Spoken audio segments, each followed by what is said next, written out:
এখন ধন্যবাদ জানাচ্ছি শ্রমিক পাচ্ছিকে এবং তার দলকে।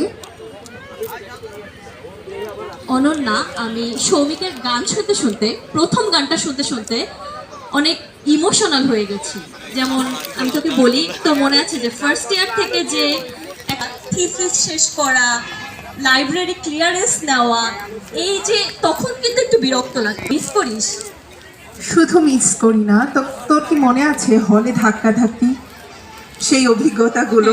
ডাইনিং এ এবং যাদেরকে 45-এ একসময় মনে হতো এদের সাথে আর কখনোই কথা বলবো না, আজ মনে হচ্ছে যে এই মানুষগুলো ছাড়া আমরা আসলে পুরো প্রোগ্রাম ধরেই অনেক গল্প বলতে পারবো, তাই না? মানে এত এত গল্প আমাদের জমে আছে।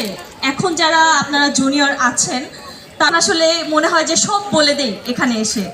তো আমরা আর কথা না বাড়াই, আমরা পরের নুষা আমাদের সবাইকে একটা নাচ পরিবেশন করে দেখাচ্ছে। আসছে নুষা।